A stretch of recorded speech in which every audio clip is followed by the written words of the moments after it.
Oke, lanjut kabar yang cukup greget dan juga mantap jos. Hari ini yang pertama datang lagi dari Presiden kita Indonesia, Pak Prabowo Subianto yang dikabarkan kini katanya ingin berbicara langsung dengan PM India, Bapak Narendra Modi, dan mau menawarkan bantuan bos. Nah loh, bantuan seperti apakah itu maksudnya? Setelah ini kita kupas. Kemudian kabar kedua yang tak kalah mantap, baru-baru ini juga perusahaan nuklir Rusia pun ternyata telah mengajukan 2 proposal pembangunan pembangkit nuklir di Indonesia, bos. Di mana masing-masing proposal itu berisikan beberapa jenis pembangkit nuklir untuk nantinya dibangun di wilayah Kalimantan dan juga Bangka Belitung. Lantas, bagaimanakah rinciannya? Berapa kapasitas pembangkit yang diajukan Rusia ke Indonesia dan di wilayah Kalimantan manakah itu tepatnya? Apakah diterima oleh Indonesia? Penasaran beritanya? Cus, mari kita kupas berita lengkapnya satu persatu, bosku. Oke, kabar pertama datang dari Indonesia. Seperti video admin kemarin, Dubes India yaitu Mr. Sandip Chakravorty baru-baru ini telah dipanggil Pak Prabowo ke Istana Kepresidenan Indonesia, bos. Di mana dalam kesempatan itu Pak Prabowo pun menyampaikan rasa bela sungkawanya untuk India. Namun ternyata ada satu hal nih yang Mimin lewatkan kemarin, bos. Yaitu Pak Prabowo pun ternyata disebut telah mengutarakan niatnya untuk bertemu langsung dengan Perdana Menteri India yaitu Bapak Narendra Modi untuk menawarkan bantuan kepada India. Nah loh, bantuan apakah itu?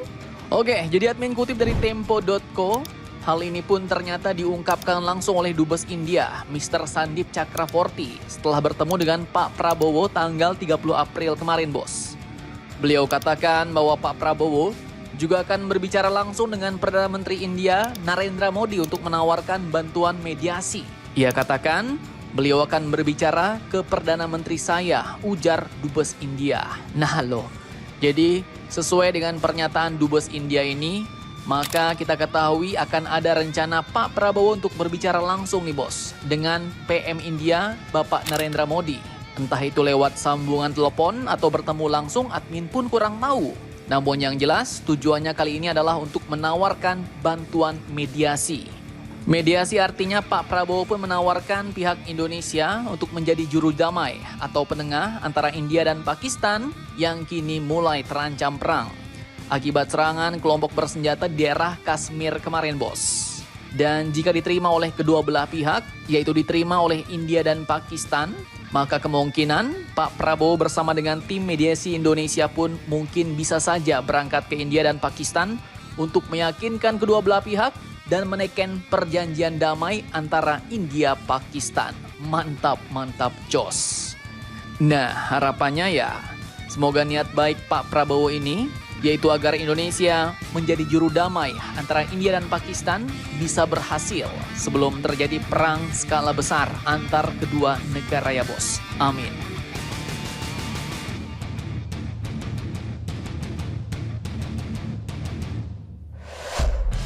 Oke, kemudian lanjut dari Rosatom Rusia nih, bos, yang ternyata telah menyodorkan 2 proposal pembangkit nuklir ke Indonesia. Jadi admin kutip dari Bloomberg Technos baru-baru ini, perusahaan energi nuklir Rusia yaitu State Atomic Energy Corporation atau Rosatom telah mengajukan 2 proposal pembangunan pembangkit listrik tenaga nuklir atau PLTN di Indonesia. Proposal itu pun ternyata telah disampaikan langsung oleh Kepala Perwakilan Rosatom di Indonesia yaitu Anna Belokoneva dalam pertemuan sidang Komisi Bersama ke-13 antara Indonesia dan Rusia di Jakarta pada tanggal 14 April 2025 kemarin, bos. Nah, jadi katanya ada 2 proposal nih, alias 2 opsi, 2 pilihan paket pembangkit nuklir dari Rusia.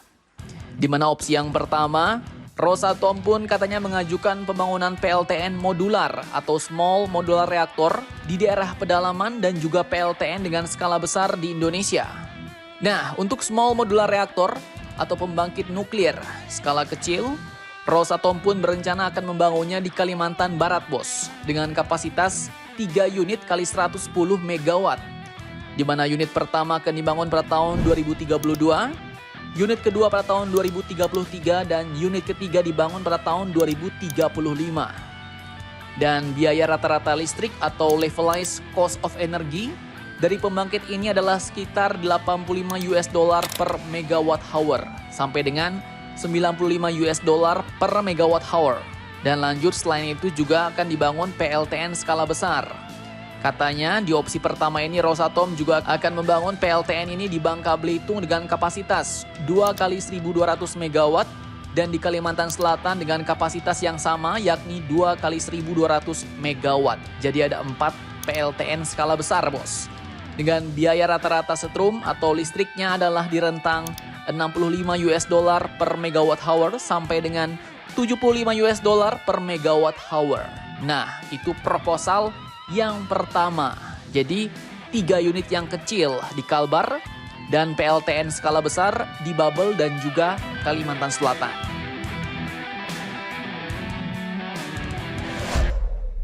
Nah, lanjut yang proposal yang kedua.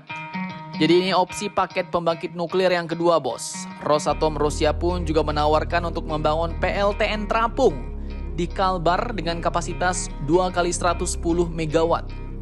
Dan jika opsi ini jadi dan dipilih maka rencananya akan dibangun pada tahun 2030 dan 2031.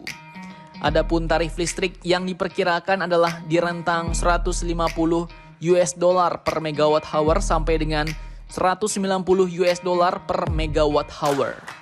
Selain itu, Rosatom juga mengusulkan untuk membangun 2 PLTN skala besar di Bangka Belitung dan Kalimantan Selatan dengan kapasitas masing-masing 2 kali 1200 megawatt. Jadi total ada 4 PLTN besar sama dengan pilihan yang pertama tadi, bos.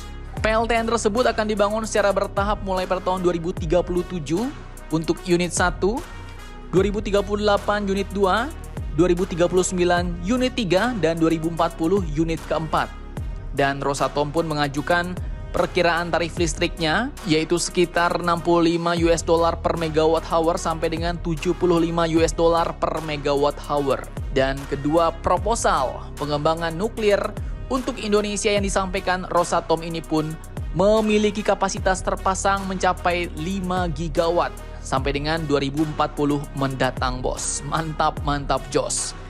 Jadi ada 2 proposal nih, yang beda opsinya cuma di Kalimantan Barat, bos. Opsi pertama tadi pakai small modular reaktor, ada 3 biji, dan harga listriknya lebih murah. Dan kemudian opsi yang kedua itu pakai PLTN terapung, ada 2 biji, namun harga listriknya lebih mahal. Tapi perlu diingat bahwa proposal ini pun belum deal diterima Indonesia, jadi belum pasti ya, bos. Pasalnya Indonesia pun kini dikatakan juga tengah menjajaki peluang kolaborasi pembangunan PLTN bersama dengan beberapa perusahaan lain. Salah satunya yang juga sedang penjajakan adalah dengan Inggris. Nah, jadi bagaimana menurut kalian tentang hal ini? Jangan lupa komentar, tetaplah kalian barbar dan jangan santuy terus. Demi Indonesia tangguh, salam Indomax, Indo Magazines.